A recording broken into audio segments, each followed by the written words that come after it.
অনেক নেতা দেখেছি, নেত্রী দেখেছি, দেশ দেখেছি, মিথ্যাবাদীদেরকেও দেখেছি।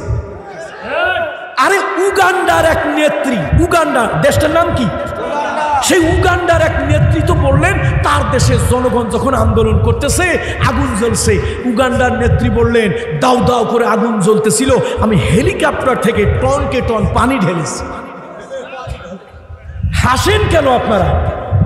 এরকম ডাহা মিথ্যা কথা যদি দেশের কোনো প্রধান ব্যক্তি বলে, আমার তো মনে হয় আল্লাহর কসম ওই দেশে ওই দিন শয়তান ছিল না।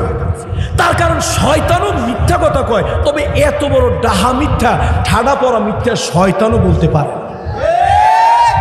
কোটি কোটি মানুষ দেখলো গুলি ছুড়েছে, আর হাজার কোটি মানুষের সামনে, টেলিভিশনের সামনে, ক্যামেরার সামনে নির্ভেজাল নির্লজ্জ মিথ্যা, ঠোঁটের মধ্যে গ্লিসারিন, ঠোঁটের মধ্যে গ্লিসারিন, চোখের ভিতরে ভেজলিন লাগাই আসছে, মনে হয় যেন তার ঠোঁট জিহ্বায় বাঁধলো না, এরকম একটা মিথ্যা কথা বলতে। এরকম মিথ্যাবাদী যদি হয় দেশের প্রধান উগান্ডা নামক দেশে, তাহলে সে দেশে শান্তি কেমনে আসবে? যুবকেরা ভালো করে শোনো, এই নেতা সেই নেতার পিছনে দৌড়াইয়া সমাজ পাল্টাতে চাও। যুবকেরা তোমরা কি চাও? সমাজ পাল্টাতে চাও, দুনিয়া পাল্টাতে চাও। যদি দুনিয়া পাল্টাতে চাও, জিহাদের তরবারি হাতে নাও। এই তরবারি মানুষ হত্যার জন্য নয়, আগুন জ্বালানোর জন্য নয়, সে তরবারি হলো ন্যায়ের তরবারি, সত্যের তরবারি, হকের তরবারি, আদর্শের তরবারি হাতে নাও। দুনিয়ার আল্লাহর হাবিবের আদর্শ এই পৃথিবীতে আমরা প্রতিষ্ঠা করে দুনিয়াকে জানিয়ে দেব দুনিয়ার শ্রেষ্ঠ আদর্শ মুহাম্মদ রাসূলুল্লাহ আদর্শ। তাহলে পাগড়ি মাথায় ঠিকই দেন, 1.5 ইঞ্চি নামাজের দাগ কপালে ঠিকই হয়েছে, এখনো আপনার লেনদেন সুদী ব্যাংকের সাথে।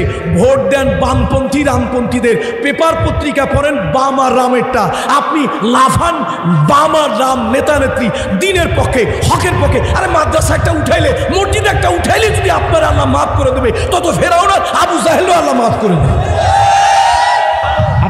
সুতরাং সাইয়েদনা ওমরের যুগ যদি আসতো, রাসূলুল্লাহর যুগ যদি আসতো, কত জুব্বাওয়ালা দাড়িওয়ালা মুনাফিকের যে ঘাড় কাটা যেত আল্লাহই ভালো জানে। এগুলো উপরের সূরাতে মুসলমান, কিন্তু 1 নম্বর টাকা এগুলি জড়ানো ঠিক কিনা? ওদের 10টা টাকা ইসলাম কায়েমের পক্ষে যায় না, কথা ঠিক কিনা? ওরা পয়সা দিয়ে কিছু হুজুর পালে জি হুজুর করার জন্য। আর রাজনৈতিক চেহারা পাল্টাতে হবে। বাটপার, টাউটার, জোচ্চোর, জেনাকার, মদখোর, সুদখোর আর ডাকাতগুলি আজকে রাষ্ট্রের ক্ষমতার উপরে গিয়ে বসেছে। সময় এসেছে, এই রবিউল আউয়াল মাস, সময় এসেছে আলেম ওলামাদের ঐক্যবদ্ধ হতে হবে। মনে রাখবেন, টুপিওয়ালা ভাই ভাই, টুপিওয়ালা ভাই ভাই, টুপিওয়ালার বিকল্প আর কিছু নাই। ভিন্ন মত হলেই আপনি একজনের কাফের বানায় দেবেন, ফাসেক বানায় দেবেন, আকীদা নষ্ট বানায় দেবেন। এখন কিছু লোকের একটা কথাই, ওর আকীদা নষ্ট, ওর আকীদা নষ্ট। আরে ভাই, আকীদা থাকলে একটু নষ্ট হইতেই পারে। যার আকীদাই নাই, আচ্ছা তার কি নষ্ট হবে? আরে ভাই, আমার আকীদা আছে, একটু খারাপ হইতেই পারে, আল্লাহ মাফ করুন, আল্লাহ আমার বুঝতে আকীদা ভালো হয়ে যাক। তো তোর তো ভাই আকীদাই নাই, তুই ফাসেকের পিছনে, বাতিলের পিছনে, তাগুতের পিছনে। শাহবাগীদের কাছে গিয়া, শাহবাগীদের ব্লগ কারা কারা পড়ছেন আমি জানি না, আল্লাহর কসম, টেকেরহাটের মরহুম আল্লাহর ওলির সন্তান হিসাবে চরমনার মরহুম সৈয়দ ইসহাক রহমতুল্লাহ আলাইহি, আল্লাহর ওলি, টেকেরহাটের ওলিকে আপনার ঐতিহাসিক পীর দুদু মিয়া, দাদল মিয়া এবং খাপুরার সেই সুফি যুগের শিরোমণি সুফি আব্দুর রাজ্জাক রহমতুল্লাহ আলাইহি, যাদের রুহানি ফয়েজ ও বরকত প্রাপ্ত আমার মরহুম পিতা দেলওয়ার হোসেন আনসারি রহমতুল্লাহ আলাইহি, তার সন্তান হিসাবে আমি আপনাদেরকে বলি ভাই, আল্লাহর দোহাই দিয়ে বলি ভাই, এইভাবে কাদা ছোড়াছুড়ি করবেন না ভাই। আকীদা বিরোধ, বিভেদ এগুলি থাকবে, ছিল, আছে, কিন্তু আজকে দিনের যারা বিরোধী তারা কিন্তু আমাদের সকলের ক্ষতি করছে। আসলে ইখতিলাফ পূর্বেও ছিল, কিন্তু মৌলিক বিষয়ে আপনার আমার এক হতে হবে। আপনার মাথার টুপি 5 করলি, আমারটা 1 করলি। আপনার মাথার টুপি আছে, আমার মাথার টুপি আছে। এখন টুপি ছাড়াওয়ালা যদি টুপিওয়ালারে গালি দেয়, তাহলে আপনার আমার কি আলাদা আলাদা করা দরকার না এক হওয়া দরকার? 5 করলি হোক আর 1 করলি হোক, আপনার মাথায় আছে, আমার মাথায় আছে। এই দুই টুপিওয়ালা এক হইলেই আমরা টুপি ছালাওয়ালার বিরুদ্ধে মোকাবেলা করতে পারবো। কথা ঠিক কিনা বলেন? আর যদি আপনি আমি আলাদা হয়ে যাই তাহলে তো মোকাবেলা করতে পারবো না। এই জন্য আসুন আমরা রাসূলুল্লাহর আদর্শ দিয়ে এই সমাজ, এই দেশ চালাতে চাই। রাসূলুল্লাহ আগমন করেছিলেন এই রবিউল আউয়াল মাসে। এই রবিউল আউয়াল মাসে আগমন করেছিলেন আল্লাহর হাবিব রহমতের মূর্ত প্রতীক হয়ে। নবীজি চিরদিন পৃথিবীতে থাকবেন না। আল্লাহর নবী রাসূলুল্লাহ যেদিন ইন্তেকাল করলেন, কোরআনুল কারীম সূরা আলে ইমরান 144 নম্বর আয়াত, রাসূলুল্লাহ যেদিন ইন্তেকাল করলেন ওই দিন সাহাবীরা সহ্য করতে পারলেন না, ধৈর্য ধারণ করতে পারলেন না। সাহাবীরা অস্থির হয়ে গেলেন, রাসূলুল্লাহ দুনিয়ায় নাই, এটা সহ্য করা যায় না। সাইয়্যিদুনা ওমর একটা তরবারি হাতে নিলেন।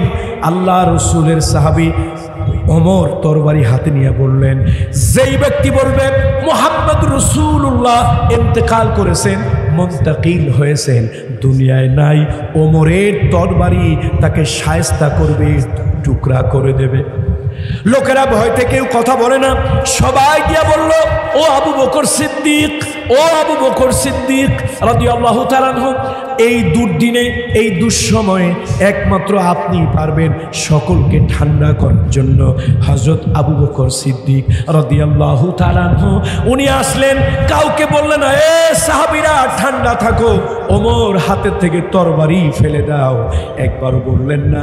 উনি শুধু আসলেন আর একটু কানের কাছে পড়তে লাগলেন, ওয়ামা মুহাম্মাদুন ইল্লা রাসূল قد خلت من قبله الرسل أفإن مات أو قتل انقلبتم على أعقابكم ومن ينقلب على عقبيه فلن يضر الله شيئا وسيجزي الله الشاكرين।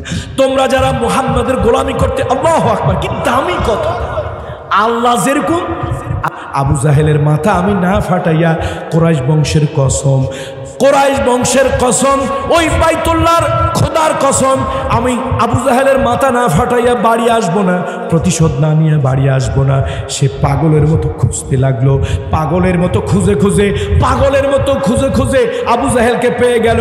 গিয়া বলো, ও আবু জাহেল, কুরাইশ বংশে আব্দে মানাব গোত্রে আব্দুল মুত্তালিবের নাতি মুহাম্মাদের মাথার মধ্যে তুমি আঘাত করেছো, মাথাটা ফাটায় দিয়া রক্ত বের করেছো। ও আবু জাহাল, আজকে চার প্রতিশোধ আমি গ্রহণ করলাম। এই বলে মাথার মধ্যে জোরে একটা বাড়ি মারল। আবু জাহেলের মাথা ফেটে ফিনকি দিয়া দর করে রক্ত পড়তে লাগলো। আবু জাহেলের মাথা ফেটে গেল, রক্ত বের হতে লাগলো। এই রক্ত দেখে আমির হামজা রাদিয়াল্লাহু তাআলা খুশি হলেন। এবার তিনি খুঁজতে লাগলেন নিজের ভাতিজাকে খুঁজতে লাগলেন। অনেক খোঁজাখুঁজির পর তিনি রাসূলুল্লাহকে পেলেন সাল্লাল্লাহু আলাইহি ওয়াসাল্লাম।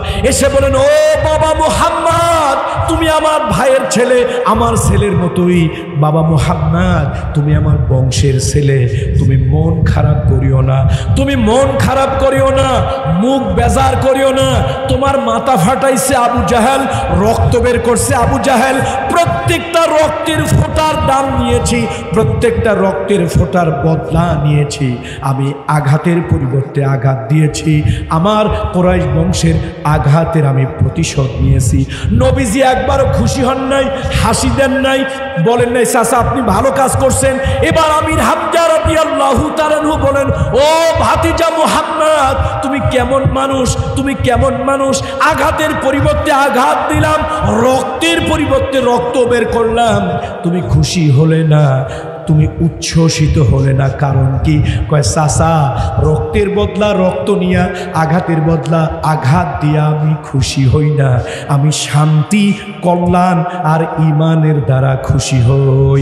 আমির হামজা চিৎকার দিয়া বলল, ও মুহাম্মদ, জিহাদ, এই যদি হয় তোমার আদর্শ, এই যদি হয় ইসলামের আদর্শ, আমি তোমার চাচা হিসাবে বলি, রক্তের পরিবর্তে তুমি রক্ত চাও না, আঘাতের পরিবর্তে আঘাত দিতে চাও না, তুমি কাউকে প্রতিশোধ নিতে চাও না, এই যদি হয় তোমার আদর্শ, আমি তোমার চাচা হয়ে ঘোষণা দিলাম, একদিন তোমার এই আদর্শ দিয়ে গোটা পৃথিবী তুমি দখল করে নেবে। এই জন্য আসুন, আজকে গোটা পৃথিবীতে অশান্তি, মারামারি, কাটাকাটি, হানাহানি, হিংসা, হত্যা, পৃথিবীতে যদি আমরা শান্তি চাই, এই নেতা সেই নেতা, বল্টু মিয়া সল্টু মিয়া, কোনো কারো আদর্শে শান্তি নাই। শান্তি এক জায়গায় আছে। শান্তি কোন জায়গায় আছে? মুহাম্মদ রাসূলুল্লাহ সাল্লাল্লাহু আলাইহি ওয়াসাল্লাম, তার কাছেই শান্তি আছে। সুতরাং আসুন, আমরা শান্তি চাই, পৃথিবীতে শান্তি যদি চাই, মুহাম্মদ রাসূলুল্লাহর আদর্শের কোনো বিকল্প নেই। দেখেন, রাষ্ট্রপতি কাকে বলে? রাষ্ট্রপতি কাকে বলে? মুহাম্মদ রাসূলুল্লাহ মদিনার প্রেসিডেন্ট। শুনতেছেন আপনারা আমার কথা? শুধু সারা জীবন ওয়াজ করলেন, পাগড়ি মাথায় দেওয়া সুন্নত, জিলাপি খাওয়া সুন্নত, তারপরে এইটা করা সুন্নত, ওইটা করা সুন্নত, রাষ্ট্র চালানো যে সুন্নত সেটা তো বললেন না। রাসূলুল্লাহ রাষ্ট্রনায়ক। শোনেন ভালো করে, আপনি রাষ্ট্রপতি হলে, এমপি হইলে, মন্ত্রী হইলে খাবেন তো খাবেন, পুরো দেশটারই গিলে খেয়ে ফেলবেন, আর রাষ্ট্রপতি কারে বলে? মুহাম্মদ রাসূলুল্লাহ তার জীবনে একজন নারীর প্রতি তিনি দুর্বল ছিলেন। সে নারীকে তিনি জীবন দিয়ে, হৃদয় দিয়ে ভালোবাসতেন। সে নারীর নাম কি? আল্লাহ। শুধু খাদিজা বলবেন না, সম্মান করে বলবেন খাদিজাতুল কুবরা রাদিয়াল্লাহু তাআলা আনহা। আমি আপনাদের 500 বেলি ব্রিজে বলেছি, আমি 2টা কবরের কাছে আমার জীবনে যতবার গিয়েছি আমি আবেগ আপ্লুত হয়েছি। কটা কবরের কাছে? এই পর্যন্ত পৃথিবীর অনেক রাষ্ট্রে আল্লাহ আমাকে নিয়েছে, আমি অনেক ঐতিহাসিক জায়গায় গিয়েছি। গত কিছুদিন আগেও আমি সেই জর্ডানে গিয়ে বাইতুল মুকদ্দাস মসজিদের মাত্র 30 কিলোমিটার দূরে, যেখানে যেই পয়গম্বরের দোয়ায় আল্লাহ তাআলা সূর্যকে থামিয়ে দিয়েছিলেন, সময়ের গতিকে আল্লাহ থামিয়ে দিয়েছিলেন। সহিহ বুখারী, সহিহ মুসলিমের হাদিস। পৃথিবীতে কারোর জন্য সূর্যের গতি, চন্দ্রের গতি, পৃথিবীতে কারোর জন্য সময়ের গতি কখনো পৃথিবীতে থামে নাই। কোনো নবী, কোনো অলি, কোনো পীর, কোনো বুজুর্গ, কোনো রাষ্ট্রনায়ক, কোনো সমরনায়ক, কারোর জন্যই পৃথিবীতে সময়ের গতি থামেনি। সহিহ বুখারী, মুসলিমের হাদিস। আল্লাহ তাআলা একজন পয়গম্বরের জন্য সময়ের গতি, তিনি ছিলেন শুধু একজন নবী না, তিনি ছিলেন একজন মুজাহিদ। তিনি কি ছিলেন বলুন? একজন মুজাহিদ। সেই নবীর জন্য আল্লাহ তাআলা সময়ের গতি, সূর্যের গতিকে আল্লাহ বন্ধ করে দিয়েছিলেন। রাসূলুল্লাহ বলেছেন, এই যে কথা আমার বাপে বানাইছে, আমার আব্বা হুজুরের হাদিস না, এটা বুখারী মুসলিমের হাদিস। সেই মহান নবী, সেই মহান মুজাহিদ, সেই টকবগে মর্দে মুজাহিদের নাম হলো ইউশা বিন নুন আলাইহিস সালাম। সে নবীর নাম কি? আপনারা অনেকে চিনেন না, পরিচয় দিলে চিনে যাবেন।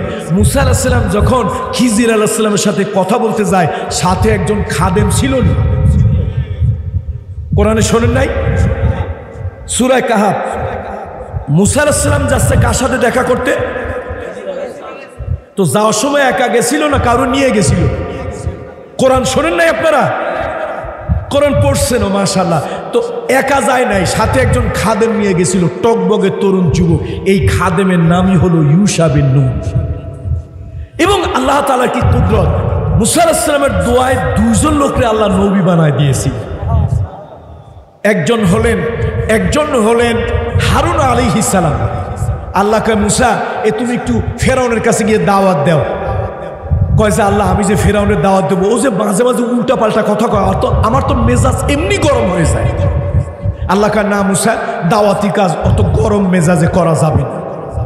দাওয়াতি কাজ কি করা যাবে না? অত গরম মেজাজে করা যাবে, একটু নরম তবিয়াতে করো। কয় আল্লাহ আমি তো গরম হইতে চাই না, কিন্তু আপনি তো আমার তবিয়ত জানেন, আপনি তো আমার রাগ জানেন, এই উল্টা পাল্টা কথাগুলো তো আমি নিজের সহ্য করতে পারি না। আল্লাহ কয় না, একটু ধৈর্য ধারণ করো। আল্লাহ আপনি তো জানেন আমি বেশি রাগ হইয়া কথা কইতে গেলে আমি তোতলায় গো গো গো গো করে উঠি, কথা ঠিক মতো রাগের জ্বালায় বলতে পারি না। তাহলে আমি চুপচাপ বসে থাকবো, আপনি আমার ভাই হারুনকে নবী বানায় দেন, ওর মেজাজ টেজাজ ঠান্ডা আছে, যা বলার ও বলবে, আমি সাথে একটু তাল দেব। আল্লাহকে মুসা কবুল। আল্লাহ কি কইছে? নবী আল্লাহ কারে বানায় দিলেন? হারুন আলাইহিস সালামকে আল্লাহ তাআলা নবী বানায় দিলেন। এখন খিজির আলাইহিস সালামের সাথে দেখা করতে যাবেন, দেখা হয়েছে না হয় নাই? একা একা গেছেন না খাদেম নিয়ে গেছেন? খাদেমের নাম কি? ইউশা বিন নুন আলাইহিস সালাম। এই তিনি ছিলেন একজন টকবগে যুবক। এই যুবকেরা ভালো করে শোনো, এই নেতা সেই নেতার পিছনে দৌড়াইয়া সমাজ পাল্টাতে চাও। যুবকেরা তোমরা কি চাও? সমাজ পাল্টাতে চাও, দুনিয়া পাল্টাতে চাও। যদি দুনিয়া পাল্টাতে চাও, জিহাদের তরবারি হাতে নাও। এই তরবারি মানুষ হত্যার জন্য নয়, আগুন জ্বালানোর জন্য নয়, সে তরবারি হলো ন্যায়ের তরবারি, সত্যের তরবারি, হকের তরবারি, আদর্শের তরবারি হাতে নাও। তো দুনিয়ার আল্লাহর হাবিবের আদর্শ এই পৃথিবীতে আমরা প্রতিষ্ঠা করে দুনিয়াকে জানিয়ে দেব দুনিয়ার শ্রেষ্ঠ আদর্শ মুহাম্মদ রাসূলুল্লাহ আদর্শ। রাজি আছি না আমরা? তো বলতেছিলাম সেই যুবক নবী ইউশা বিন নুন আলাইহিস সালাম, তার কবর আমি জিয়ারত করেছি জর্ডানে গিয়ে। ভাইরা, দুইটা কবরের কাছে আমি যতবার গিয়েছি আমার আবেগ আমি ধরে রাখতে পারি নাই। পাঁচশোর বেলি ব্রিজের সে মাহফিলে অনেকবার আমি বলেছি, একজন হলো মা খাদিজা বিনতে খুয়াইলিদ, আমাদের বড় মা। কোন মা? এই বড় মায়ের কবরের কাছে যতবার গিয়েছি, যতবার, আল্লাহ কত শতবার আমি গেছি আমি হিসাব করি নাই, যতবার গিয়েছি আমি প্রত্যেকবার আবেগ আপ্লুত হয়েছি। এই মায়ের কবরের কাছে দাঁড়াইলে আমার আবেগটা অন্যরকম লেগেছে। কেন? সুসময় বন্ধু বটে অনেকেই হয়, অসময় হায় হায় কেউ কারো নয়। রাসূলুল্লাহর দুর্দিনে, রাসূলুল্লাহর দুঃসময়ে, রাসূলুল্লাহর কঠিন দিনে ইসলাম এবং রাসূলুল্লাহর পাশে যিনি দাঁড়িয়েছিলেন, বুক দিয়ে পিঠ দিয়ে আগলে রেখেছিলেন, তিনি হচ্ছেন মা খাদিজা বিনতে খুয়াইলিদ রাদিয়াল্লাহু তাআলা আনহা। সে মায়ের কবরের কাছে দাঁড়িয়েছি। মা খাদিজার পরে যেই নারীর প্রতি নবীর দুর্বলতা ছিল, যেই নারীর প্রতি রাসূলুল্লাহর সফট কর্নার ছিল, সে নারীর নাম হলো ফাতেমা বিনতে মুহাম্মদ রাসূলুল্লাহ। এই মেয়েটাকে নবীজি এত ভালোবাসতেন, এত ভালোবাসতেন, নিজের মেয়ে, কিন্তু মা খাদিজার কন্যা ফাতেমাকে রাসূলুল্লাহ এত ভালোবাসতেন। আহা, দুনিয়া একদিকে আর এই মেয়ের ভালোবাসা কলিজার একদিকে। আল্লাহর নবী রাসূলুল্লাহ যখনই রাসূলুল্লাহ বিদেশে যেতেন, সবার সাথে দেখা করার সর্বশেষ ফাতেমার সঙ্গে দেখা করতেন। আবার বিদেশ থেকে যখন ফিরে আসতেন, সর্বপ্রথম ফাতেমার সাথে দেখা করতেন।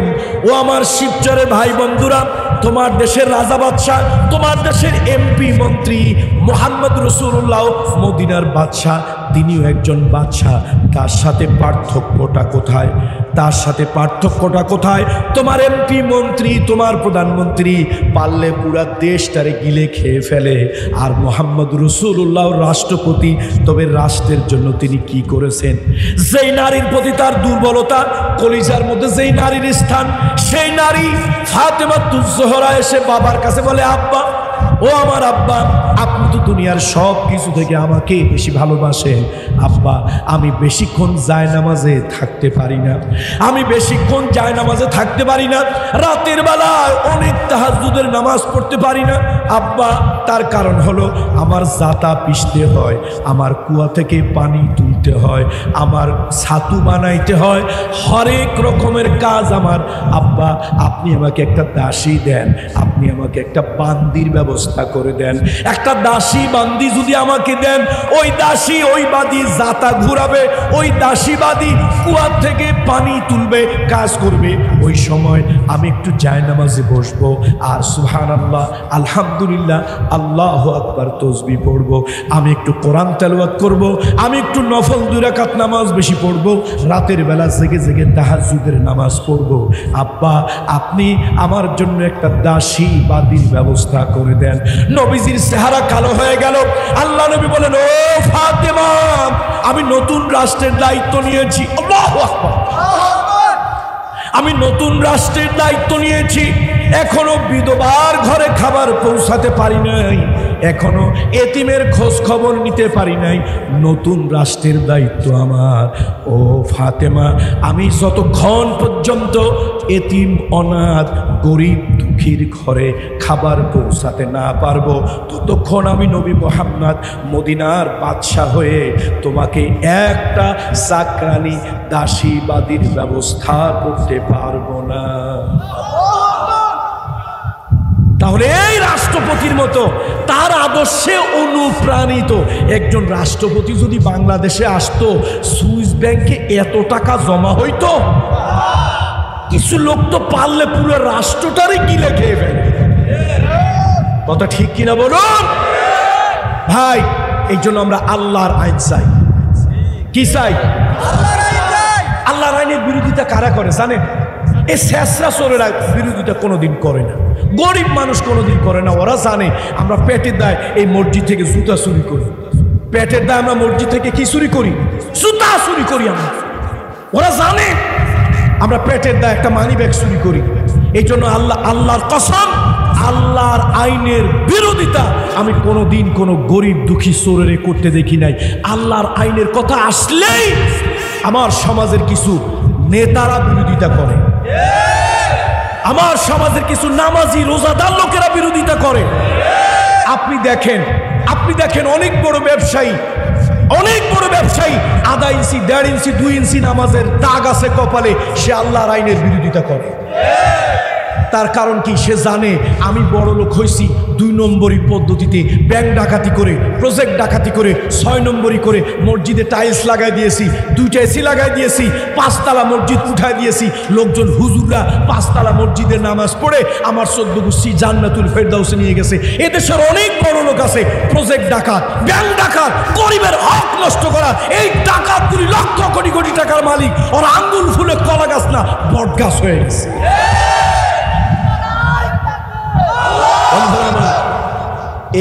এই বড় লোক চোরগুলি গরিব মানুষ একটা মাহফিল দেবেন, একটা মাদ্রাসা করছেন, গরিব মানুষ ঘামে ভেজা 10টা টাকা দিয়ে বলবে, ভাই এই 10টা টাকা দিলাম, মাদ্রাসার মাহফিল, মসজিদের মাহফিল, মসজিদের কাজ হবে, 10টা টাকা দিলাম, একটু দোয়া করিয়ে। 10টা টাকা দেয় নিঃস্বার্থে। কেন? গরিব ওর ওই তুই তৌফিক আছে। বড় লোক 10,000 টাকা দেবে, দেওয়ার আগে একটা হুমকি দেবে, কোন জায়গার হুজুর দাওয়াত দিছিস, কোন জায়গার হুজুর, এই হুজুরে বলে দিও এই হুজুররা যেন রাজনীতি না করে।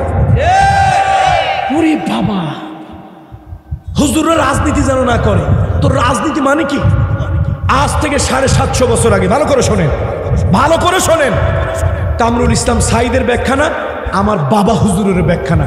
আজ থেকে 750 বছর আগে পৃথিবীতে এক ক্ষণজন্মা মহাপুরুষের জন্ম হয়েছিল, তার নাম হাফেজ ইবনে হাজার আসকালানি নব্বরাল্লাহু মারকাদাহু ওয়া জাআলাল জান্নাতা মাসওয়া। পৃথিবীতে সহিহ বুখারীর ব্যাখ্যা শত শত ব্যাখ্যা হয়েছে।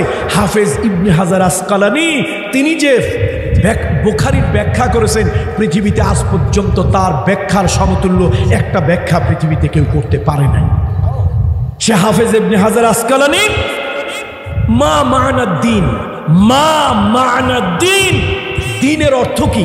আমি না, ভালো করে শোনেন। কতশো বছর আগের কথা? একটু সবাই আওয়াজ দিয়ে বলেন, কত বছর? তো 750 বছর আগে কি তবলিগ জামাত হয়েছে পৃথিবীতে? 750 বছর আগে কি শর্ষিনের পিসাবদের জন্ম হয়েছে? 750 বছর আগে কি চরমনায় পিসাবদের জন্ম হয়েছে? 750 বছর আগে হেফাজত ইসলাম জামাত ইসলামের জন্ম হয়েছে? কত বছর আগের কথা বলতেছি? তার মানে বোঝা গেল বিএনপি, আওয়ামী লীগ, জামাত, হেফাজত, তরিকত, তবলিগ যখন কারোই জন্ম হয় নাই, অত বছর আগের কথা। কত বছর? 750 বছর। সে মহান জগৎ বিখ্যাত আলেমের নাম কি? হাফেজ ইবনে হাজার আসকালানি নব্বরাল্লাহু মারকাদাহু ওয়া জাআলাল জান্নাতা মাসওয়াহু। তিনি মা মা'নাদ দ্বীন, দ্বীনের ব্যাখ্যা কি 12টি অর্থ তিনি লিখেছেন। 12টি অর্থ তিনি লিখেছেন। দ্বীন 12টি অর্থে আসে। মালিক ইয়াউমিদ্দিন, বিচার দিবসের মালিক। আর দ্বীন এটা হলো আমরা বলি ধর্ম। তো দ্বীনের 12টির অনুবাদ ব্যাখ্যা তিনি করেছেন, 12টি শব্দর অক্ষর ব্যাখ্যা তিনি দিয়েছেন। তার মধ্যে আদ-দ্বীন হুয়া আস-সিয়াসা। দ্বীনের একটা অর্থ হলো দ্বীন মানে রাজনীতি। তাহলে পাগড়ি মাথায় ঠিকই দেন, 1.5 ইঞ্চি নামাজের দাগ কপালে ঠিকই হয়েছে, এখনো আপনার লেনদেন সুদী ব্যাংকের সাথে, ভোট দেন বামপন্থী রামপন্থীদের, পেপার পত্রিকা পড়েন বাম আর রামেরটা, আপনি লাফান বাম আর রাম নেতা নেত্রী, দ্বীনের পক্ষে হকের পক্ষে। আরে মাদ্রাসা একটা উঠাইলে, মসজিদ একটা উঠাইলে যদি আপনার আল্লাহ মাফ করে দেবে, তত ফেরাও না আবু জাহেলও আল্লাহ মাফ করে দেবে। আপনার তো রাজনীতিক আকীদাই পরিবর্তন হয় নাই। এই জন্য আল্লাহর আইনের বিরোধিতা গরিব গারাফারা করে না, এই সমাজের বড় লোক এই চোরগুলি করে আগে। ওরা জানে আল্লাহর আইন যদি হয়, আল্লাহর বিধান যদি হয়, তাহলে আমাদের হাত কাটার বিধান হবে। সুতরাং এই চোরগুলি আল্লাহর আইনের বিরোধিতা করে অবৈধ সুযোগ সুবিধা নেওয়ার জন্য। কথা ঠিক কিনা? মুহাম্মদ রাসূলুল্লাহ মদিনার প্রেসিডেন্ট, তিনি আল্লাহর হাবিব মদিনার প্রেসিডেন্ট। তার আদালতে একটা বিচার এসেছে একজন ইহুদি, তার কারণ ওখানের পপুলেশন যারা ছিল, পপুলেশনের মোস্ট অফ দেম তারা ছিল ইহুদ। কি ছিল তারা? তাহলে বোঝা গেল ওখানে সংখ্যা গরিষ্ঠ ছিল ইহুদি, সংখ্যা লঘু ছিল মুসলমান। রাসূলুল্লাহর আদালতে বিচার এলো, আল্লাহর হাবিবের আদালতে বিচার এলো। নবীজি সব কিছু শুনে মিলে, আল্লাহর নবী সব কিছু শুনে মিলে হুজুর ঘোষণা দিলেন, আল্লাহর হাবিব রায় প্রদান করলেন, মামলার বিচার রায় দিলেন। এই জিনিসটার হক অধিকার প্রাপ্য রাইট হলো এই ইহুদি। নবীজি তো ধর্ম দেখে বিচার করেন নাই, ধর্ম দেখে বিচার করছেন। কি দেখে বিচার করছেন? ন্যায় আর অন্যায় দেখে, প্রাপ্যতা দেখে বিচার করেছেন। এই মুসলমান চলে গেল ওমর ইবনুল খাত্তাবের কাছে গিয়ে বলল, ওমর আমি মুসলমান, চান্দা দিই, জিহাদে যাই, মুসলমানদের কমিউনিটি দলে থাকি, অথচ রাসূলুল্লাহ আমার পক্ষে রায় না দিয়ে একজন অমুসলিমের পক্ষে রায় দিয়েছে, এটি কেমন করে সম্ভব? সাইয়েদনা ওমর কেলো, আমার কাছে কেন আসছো? ওমর তোমার শক্তি আছে, সামর্থ্য আছে, তোমার বীরত্ব আছে, রাজনৈতিক দূরদর্শিতা আছে। ওমর আমার এই মামলাটা তুমি পুনর্বিবেচনা করে দাও, সানি করে দাও, রিভিউ করে দাও। সাইয়েদনা ওমর বললেন, নবীজি বিচার করার পরে ওমর রিভিউ করলে, সানি বিচার করলে, দ্বিতীয়বার বিচার করলে তুমি খুশি হও? বলে হ্যাঁ, তুমি রাজনৈতিক প্রজ্ঞা তোমার আছে, মেধা আছে, দূরদর্শিতা আছে। বলে ঠিক আছে, তাহলে অপেক্ষা করো, এসবে। ঘরে গেলেন, সেই বিশাল বড় সেই তরবারিখানা আনলেন, এনে বললেন, কোন লোক নিজেরে মুসলমান বলে দাবি করে, মুহাম্মদুর রাসূলুল্লাহর পক্ষ থেকে ন্যায় বিচার, সেটা মুসলমানের পক্ষে যাক, অমুসলিমের পক্ষে যাক, নবীজির আদালতে ন্যায় বিচার মানার মতো মানসিকতা যার নাই, সে লোকটা নিজেরে মুসলমান বলে দাবি করলো, আমার দৃষ্টিতে একটা মুনাফিক। ওই মুনাফিকের শাস্তিটা এমন হওয়া দরকার। এই বলে কল্লার উপরে রাখলেন, একটা কোপ মারলেন, কল্লাটা ছিটকে 20 হাত দূরে গিয়ে পড়ল। বনু হারেসা, বনু কোরাইজা, আউস, খাজরাজ গোত্রের ভিতরে আবার দানা বেঁধে উঠলো, তাদের মধ্যে কলহ, মারামারি লাগবে। নবীজি কিংকর্তব্য বিমূঢ়, কেন নবীজিও তো মদিনা এসেছেন, তিনিও তো মুহাজিরদের মধ্যে, নবীজি মুহাজিরদের মধ্যে না, তিনিও তো মক্কা ছেড়ে মদিনা আসছেন। এখন মুহাজিরদের পক্ষে কথা বললো সমস্যা, আনসারদের পক্ষে কথা বললো সমস্যা। নবীজি বলবেন কি? আল্লাহর হাবিব কিংকর্তব্য বিমূঢ়, আরশে আজিমের মালিক, সাথে সাথে ওহী পাঠালেন। নবীকে আল্লাহ কথা বলতে দিলেন না। নবী আপনি চুপ থাকেন, যা কথা বলার আমি আল্লাহ বলবো। আপনি মুহাম্মদ সাল্লাল্লাহু আলাইহি ওয়াসাল্লাম রাষ্ট্রপতি, আপনার আদালতে ধর্ম দেখে, চেহারা দেখে, দল দেখে বিচার হয় না, আপনার এখানে বিচার হয় ন্যায়পরায়ণতার সাথে। আপনি একটা ন্যায় বিচার করে দিলেন, সেইটা একটা অমুসলিমের গিয়ে পক্ষে পড়লো, মুসলমানের বিপক্ষে পড়লো, মুসলমান মানতে পারে না। ও নিজের মুসলমান বলে যত বড়ই দাবি করুক, ও মুনাফিক। ওই মুনাফিক, এই মুনাফিকের শাস্তি ওমর যেটা করছে, কেউ খুশি না হইল, আমি আরশের মালিক ওমরের বিচারেই খুশি হয়েছি। সুতরাং সাইয়েদনা ওমরের যুগ যদি আসতো, রাসূলুল্লাহর যুগ যদি আসতো, কত জুব্বাওয়ালা দাড়িওয়ালা মুনাফিকের যে ঘাড় কাটা যেত আল্লাহই ভালো জানে। এগুলো উপরের সূরাতে মুসলমান, কিন্তু 1 নম্বর টাকা এগুলি জোর বলেন ঠিক কিনা? ওদের 10টা টাকা ইসলাম কায়েমের পক্ষে যায় না, কথা ঠিক কিনা? ওরা পয়সা দিয়ে কিছু হুজুর পালে জি হুজুর করার জন্য। আর আলেমদেরকেও বলি এত নিচে নামবেন না, এত নিচে নামবেন না। অনেক আলেম, এক লোক, এক শিল্পপতি, এক পয়সাওয়ালা, এক ব্যাংক ডাকাত 10-20 হাজার টাকা বেতন দিতেছে, আলেম তার জুতা ঠিক করে দেয়। আপনি একজন আলেম, ওয়ারাসাতুল আম্বিয়া, নায়েবে নবী, দুনিয়ার সব বাটপার এক জায়গা করলো আপনার কদমের ধুলার মূল্য হবে না।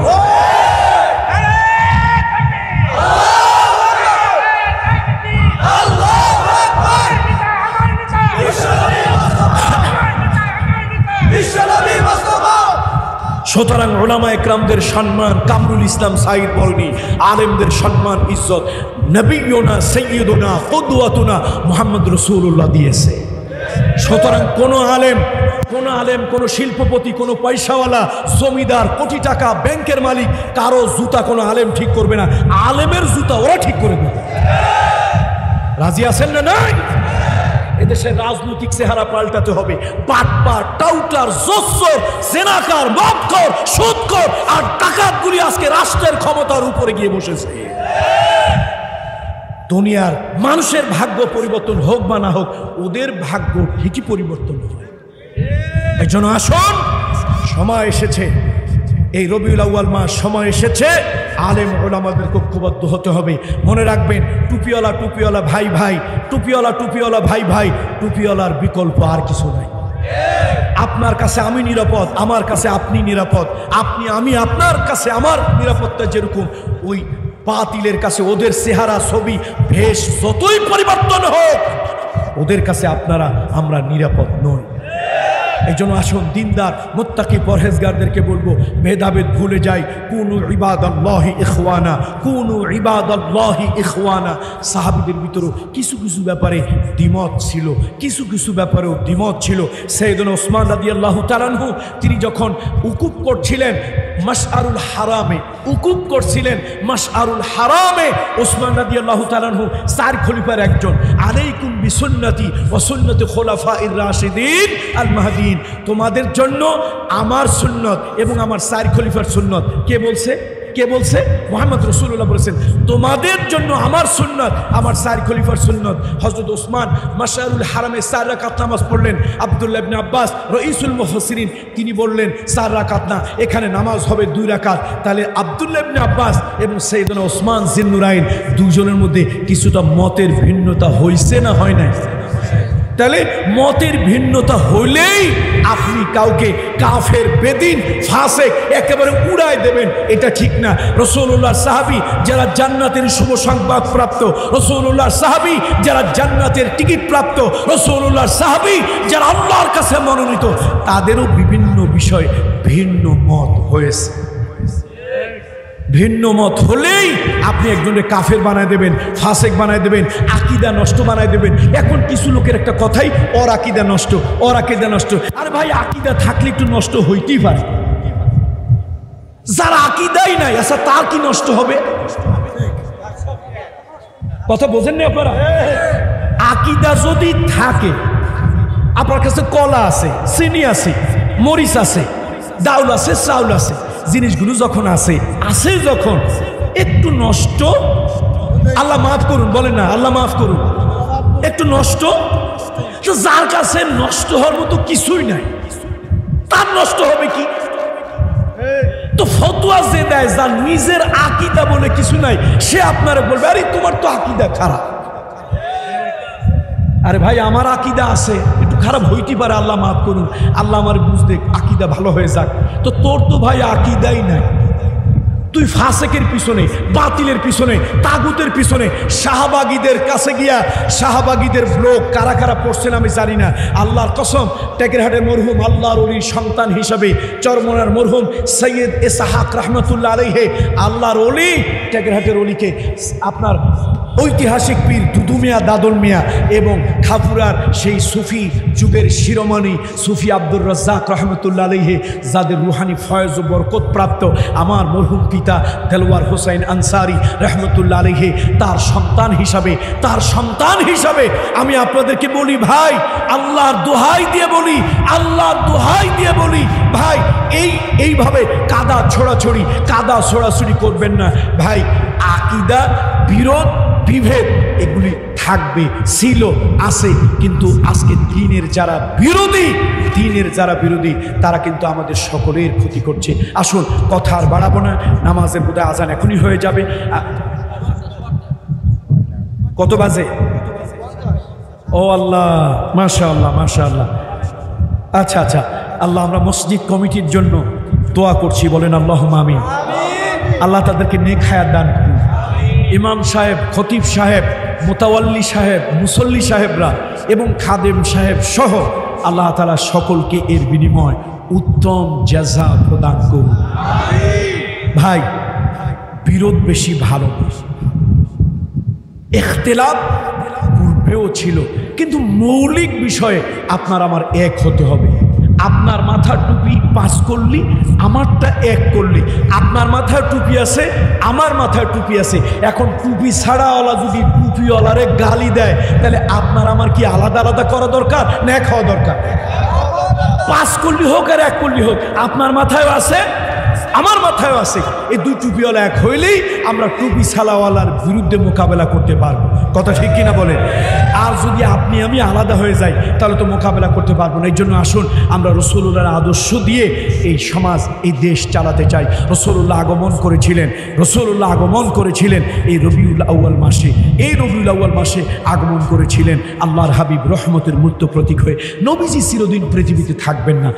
আল্লাহর নবী রাসূলুল্লাহ যেদিন ইন্তেকাল করলেন, কোরআনুল কারীম সূরা আলে ইমরান 144 নম্বর আয়াত, রাসূলুল্লাহ যেদিন ইন্তেকাল করলেন ওই দিন সাহাবীরা সহ্য করতে পারলেন না, ধৈর্য ধারণ করতে পারলেন না। সাহাবীরা অস্থির হয়ে গেলেন, রাসূলুল্লাহ দুনিয়ায় নাই, এটা সহ্য করা যায় না। সাইয়্যিদুনা ওমর একটা তরবারি হাতে নিলেন। আল্লাহ রসুলের সাহাবী ওমর তরবারি হাতে নিয়ে বললেন, যেই ব্যক্তি বলবে মুহাম্মদ রাসূলুল্লাহ ইন্তেকাল করেছেন, মুনতাকিল হয়েছেন, দুনিয়ায় নাই, ওমরের তরবারি তাকে শায়েস্তা করবে, টুকরা করে দেবে। লোকেরা ভয়তে কেউ কথা বলে না, সবাই গিয়া বলল, ও আবু বকর সিদ্দিক রাদিয়াল্লাহু তাআলা আনহু, এই দুর্দিনে, এই দুঃসময়ে একমাত্র আপনি পারবেন সকলকে ঠান্ডা করার জন্য। হযরত আবু বকর সিদ্দিক রাদিয়াল্লাহু তাআলা আনহু উনি আসলেন, কাউকে বললেন না এ সাহাবীরা ঠান্ডা থাকো, ওমর হাতের থেকে তরবারি ফেলে দাও, একবারও বললেন না। উনি শুধু আসলেন আর একটু কানের কাছে পড়তে লাগলেন, ওয়ামা মুহাম্মাদুন ইল্লা রাসূল قد خلت من قبله الرسل أفإن مات أو قتل انقلبتم على أعقابكم ومن ينقلب على عقبيه فلن يضر الله شيئا وسيجزي الله الشاكرين। তোমরা যারা মুহাম্মাদের গোলামি করতে, আল্লাহু আকবার, কি দামি কথা! আল্লাহ যেরকম আবু জাহেলের মাথা আমি না ফাটাইয়া, কুরাইশ বংশের কসম, ওই বাইতুল্লাহর খোদার কসম, আমি আবু জাহেলের মাথা না ফাটাইয়া বাড়ি আসবো না, প্রতিশোধ না নিয়ে বাড়ি আসবো না। সে পাগলের মতো খুঁজতে লাগলো, পাগলের মতো খুঁজে আবু জাহেলকে পেয়ে গেল। গিয়া বলো, ও আবু জাহেল, কুরাইশ বংশে আব্দে মানাব গোত্রে আব্দুল মুত্তালিবের নাতি মুহাম্মাদের মাথার মধ্যে তুমি আঘাত করেছো, মাথাটা ফাটায় দিয়া রক্ত বের করেছো। ও আবু জাহাল, আজকে 4 প্রতিশোধ আমি গ্রহণ করলাম। এই বলে মাথার মধ্যে জোরে একটা বাড়ি মারলো। আবু জাহেলের মাথা ফেটে ফিনকে দিয়া দর করে রক্ত পড়তে লাগলো। আবু জাহেলের মাথা ফেটে গেল, রক্ত বের হতে লাগলো। এই রক্ত দেখে আমির হামজা রাদিয়াল্লাহু তাআলা খুশি হলেন। এবার তিনি খুঁজতে লাগলেন নিজের ভাতিজাকে খুঁজতে লাগলেন। অনেক খোঁজাখুঁজির পর তিনি রাসূলুল্লাহকে পেলেন সাল্লাল্লাহু আলাইহি ওয়াসাল্লাম। এসে বলেন, ও বাবা মুহাম্মদ, তুমি আমার ভাইয়ের ছেলে, আমার ছেলের মতোই।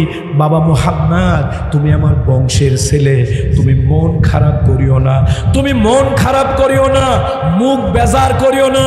তোমার মাথা ফাটাইছে আবু জাহেল, রক্ত বের করছে আবু জাহেল, প্রত্যেকটা রক্তের ফোঁটার দাম নিয়েছি, প্রত্যেকটা রক্তের ফোঁটার বদলা নিয়েছি। আমি আঘাতের পরিবর্তে আঘাত দিয়েছি, আমার কুরাইশ বংশের আঘাতের আমি প্রতিশোধ নিয়েছি। নবীজি একবারও খুশি হন নাই, হাসি দেন নাই, বলেন নাই চাচা আপনি ভালো কাজ করছেন। এবার আমির হামজা রাদিয়াল্লাহু তাআলা বলেন, ও ভাতিজা মুহাম্মদ, তুমি কেমন মানুষ, তুমি কেমন মানুষ? আঘাতের পরিবর্তে আঘাত দিলাম, রক্তের পরিবর্তে রক্ত বের করলাম, তুমি খুশি হলে না, তুমি উচ্ছ্বসিত হলে না, কারণ কি? কয় চাচা, রক্তের বদলা রক্ত নিয়া, আঘাতের বদলা আঘাত দিয়া আমি খুশি হই না, আমি শান্তি, কল্যাণ আর ঈমানের দ্বারা খুশি হই। আমির হামজা চিৎকার দিয়া বলল, ও মুহাম্মদ, এই যদি হয় তোমার আদর্শ, এই যদি হয় ইসলামের আদর্শ, আমি তোমার চাচা হিসাবে বলি, রক্তের পরিবর্তে তুমি রক্ত চাও না, আঘাতের পরিবর্তে আঘাত দিতে চাও না, তুমি কাউকে প্রতিশোধ নিতে চাও না, এই যদি হয় তোমার আদর্শ, আমি তোমার চাচা হয়ে ঘোষণা দিলাম, একদিন তোমার এই আদর্শ দিয়ে গোটা পৃথিবী তুমি দখল করে নেবে।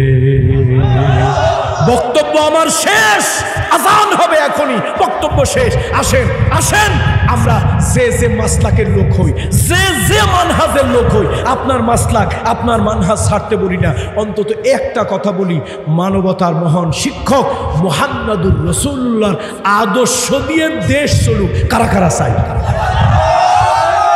লিল্লাহে তাকবীর, লিল্লাহে তাকবীর। অনেক নেতা দেখেছি, নেত্রী দেখেছি, দেশ দেখেছি, মিথ্যাবাদীদেরকেও দেখেছি।